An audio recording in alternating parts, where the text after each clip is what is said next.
Bonjour tout le monde, Luc Sévigny, psychologue. Alors aujourd'hui, je viens vous parler de sommeil et d'insomnie. Cette vidéo-ci est en lien avec un texte sur mon site. Le site, c'est lucsévigny.ca. Puis le lien pour l'article sur le sommeil en particulier, ce lien-là, est indiqué dans la description en dessous de l'écran.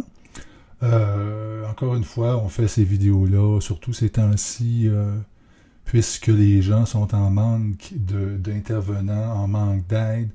Fait qu'on essaie d'utiliser le web pour donner un coup de main. Ça a l'air qu'on a des feedbacks comme quoi c'est aidant, alors ça nous encourage à continuer. Alors c'est un petit... je vais essayer de faire ça court, puis aller à l'essentiel. On parle de sommeil, on parle d'insomnie. Le sommeil, l'insomnie, c'est quelque chose qui toucherait à peu près 33% de la population, un tiers de la population. Puis là-dessus, ça a l'air qu'il y aurait un 10% de la population où on parle de difficultés chroniques, okay, de trucs plus sévères. Tout le monde a entendu parler des problèmes de sommeil, difficulté à s'endormir, difficulté, on se réveille dans le milieu de la nuit, puis aussi, il y en a qui ont difficulté réveiller au milieu de la nuit, puis difficulté à se rendormir. Fait qu'on a différentes formes d'insomnie. Okay?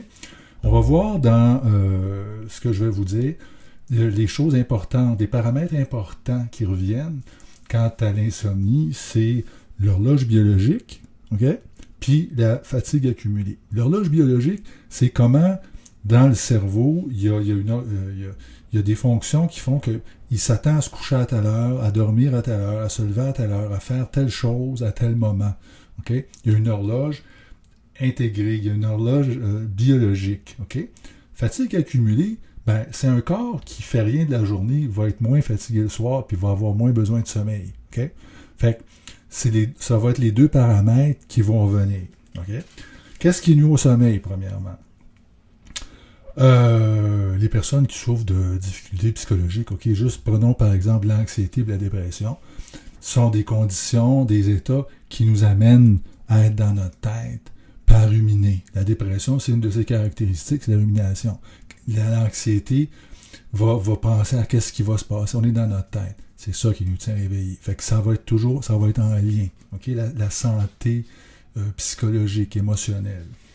Okay? Il y a des facteurs précipitants, comme dans la vie, on va attendre un enfant, on a une nouvelle job qui s'en vient, on a peur de perdre notre job. Il y a des facteurs de vie qui vont influencer ça. C'est pas anormal. Okay?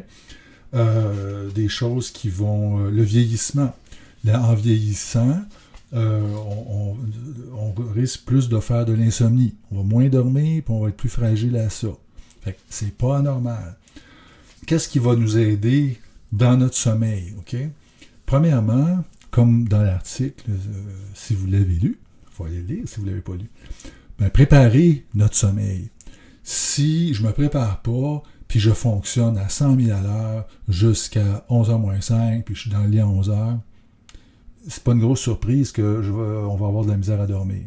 Fait qu'on va préparer ce moment-là. Okay? On va ralentir, genre, concrètement, prendre un bain chaud, mettre un pyjama, la jaquette, le pyjama, le corps y associe un habillement au sommeil.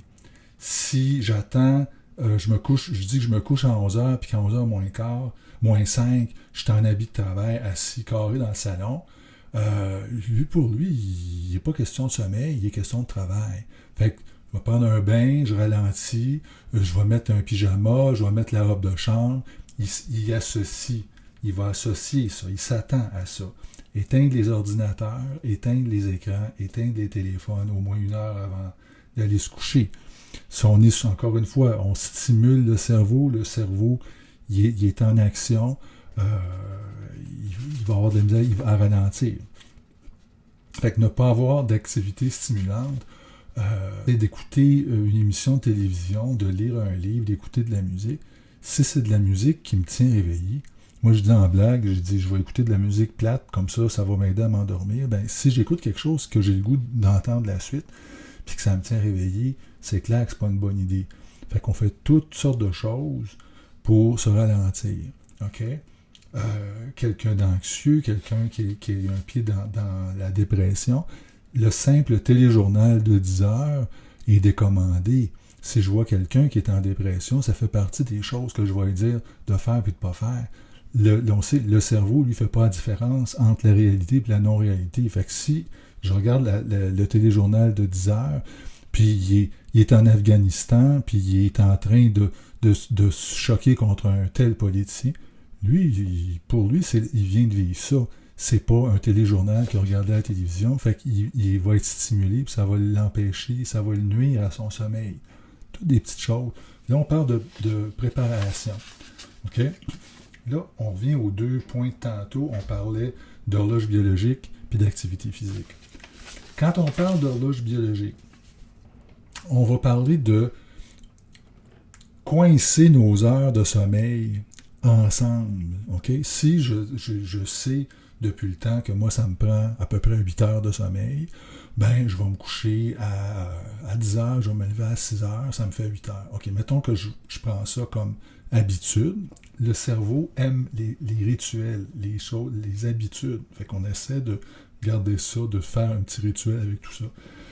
Fait que si je prépare bien mon sommeil, et puis je vais me coucher, puis là, il est 10 heures,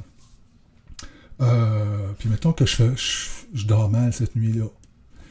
La tendance, ça va être le lendemain matin, au lieu de me lever à 6 heures, je vais me lever à 7 heures, je vais me lever à 8 heures. Puis, parce qu'on a mal dormi, puis on veut passer une journée en forme. OK? Ça va nous aider à court terme. Ma journée, je vais être plus en forme. Sauf qu'à long terme, ça ne m'aidera pas pour mon insomnie. Ce que ça va faire, c'est que si je suis en forme, le lendemain soir, quand je vais aller me coucher à 10 heures, je vais être moins fatigué. OK? On parle, faut qu'il y ait dépensé d'énergie. Ce qu'il y a à faire, la chose à faire, c'est, si je me couche à 10 heures, je me lève à 6 heures. Si je fais de l'insomnie, je me lève à 6 heures. Fait que finalement, l'outil important pour gérer notre insomnie, notre sommeil, c'est le cadran. OK?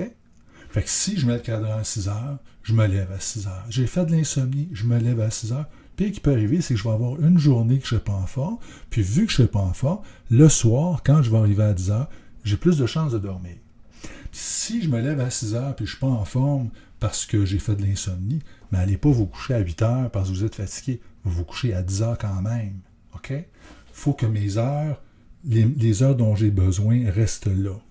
Ça, s'il y a une chose qui peut rester de cette vidéo-ci, là, que les gens peuvent pourraient se souvenir, ça serait ça. OK? On laisse nos heures de sommeil ensemble, 10 heures, 6 heures, ça ne bouge pas. On n'ira pas faire une sieste de 3 heures dans l'après-midi non plus, parce que j'hypothèque ma nuit. OK? Si je fais une sieste, je vais faire une courte sieste, puis j'essaie de la faire avant 15 heures, pour pas hypothéquer ma nuit de sommeil qui s'en vient. OK? Fait que ça, on parle de l'horloge biologique, puis en faisant ça régulièrement, même la fin de semaine, OK? Parce qu'on fait ça, je me lève à 6 heures parce que je vais travailler, puis là, le samedi, enfin, je me lève à 10 heures. Ça ne m'aidera pas pour mes insomnies, ça. Fait que j'essaie de garder ça le plus stable possible. Si j'ai pas de difficulté d'insomnie, faites pas, vous n'avez pas besoin de faire ce que je dis là. Si vous avez de la difficulté avec ça, ça va vous aider de faire ça. OK? L'activité physique. L'activité physique augmente nos chances de s'endormir rapidement puis d'avoir un sommeil de meilleure qualité. OK? C'est documenté. Un corps. Il est question de sécrétion. Je n'irai pas là-dedans parce que je veux que ça soit rapide, court, cette vidéo-là, mais quand on fait de l'activité physique, le cerveau sécrète certaines substances. Puis s'il ne sécrète pas, ben il va en manquer, puis il va moins bien, ça ne l'aidera pas à dormir. Ça va nuire au sommeil. Si je passe ma journée assis à rien faire, ben c'est pas une grosse surprise que le soir, je vais être moins fatigué.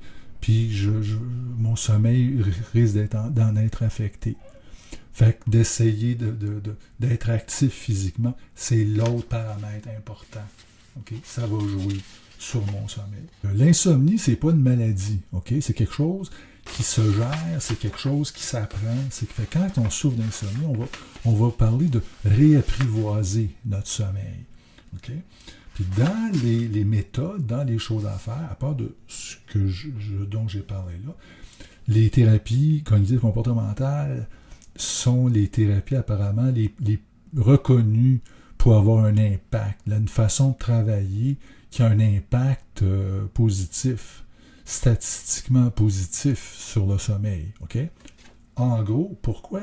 Ben, les questions de thérapie cognitive comportementale, les questions de cognitif puis de comportemental. Cognitif, c'est qu'est-ce qui se passe dans ma tête, comment je pense, puis comportemental, c'est qu'est-ce que je fais, mes comportements. Okay? Fait que comportemental, ça va aller dans le sens des choses que j'ai dit, des choses que j'ai dites tantôt, les comportements à avoir, prendre le bain chaud, mettre le pyjama, changer des comportements qui vont aider. Puis dans le volet cognitif, ben dans comment je pense, ok? Puis là, je vois la chose importante, ok? L'autre chose que j'aimerais qu'on se souvienne, c'est la pire chose à faire quand on fait de l'insomnie, c'est d'être dans notre tête puis de se dire qu'il faut que je dorme, c'est donc bien grave, puis demain je vais être fatigué. Il faut lâcher prise. C'est ça qui va nourrir l'insomnie. Okay? Vous allez voir dans l'exercice qui est dans le texte dont je vous ai parlé au début de la vidéo, c'est comme de la méditation, on est couché dans le lit, puis on fait juste respirer, puis on essaie de rester dans le présent, puis vous allez voir, on s'en va dans notre tête. Puis là, dans notre tête, si on est anxieux, ça va être des pensées stressantes. Si on est dépressif, ça va être des pensées déprimantes. On va penser à toutes sortes d'affaires. On va se dire à un moment donné, coudonc, je dors pas, il faut absolument que je dorme, j'ai du travail demain. Puis ce qu'on a à faire, c'est de revenir dans le présent. C'est ça qui est l'ennemi du sommeil. Fait que dans le travail cognitif qu'on a à faire, c'est ça. Parce que finalement, si je suis couché, puis je dors pas, ou je saute 1 heure, 2 heures, le pire qui peut m'arriver, c'est que je vais être plus fatigué demain. C'est pas si grave. C'est dans nos pensées, pendant la nuit, que ça peut prendre des proportions. Puis que ça peut faire qu'on va devenir choqué, puis on fait juste remplir les affaires. C'est notre tête qui remplit les affaires. Si on arrive à prendre un petit peu de recul, défusionner avec ça, puis voir que, coudonc, c'est juste ça. On s'arrangera bien avec. Puis on décroche, on défusionne, ça dédramatise. Ça, c'est un outil très important, ça. Fait, allez voir l'article et nos insomnies, 3 petits points, OK? Vous allez voir tout l'exercice, il est là. Allez voir, il y a d'autres textes, il y a d'autres vidéos aussi qui sont en lien avec d'autres textes où il est question. C'est de la pleine conscience, c'est de revenir dans le présent, c'est de diffusionner. Ce sont les outils principaux de l'acte, finalement. Ce sont les outils les plus aidants avec nos difficultés de sommeil. OK? Fait qu'on se souvient, exercice physique, activité physique, et puis l'horloge biologique, principalement, préparer le sommeil. Gardez ça simple, souvenez-vous de ça, puis faites-le. Passez à l'action, faire des changements, pas juste savoir ce que je viens de vous dire ou lire l'article, mais de faire des modifications dans votre gestion. Puis la plupart des gens, il y a des gens qui ont des difficultés de sommeil qui sont au-delà de ça, mais statistiquement, la plupart des gens peuvent être aidés, peuvent améliorer leur difficulté, leur sommeil par ces outils-là. OK? Sur ce, je vous laisse. Bonne fin de journée, puis à la prochaine. Bye bye.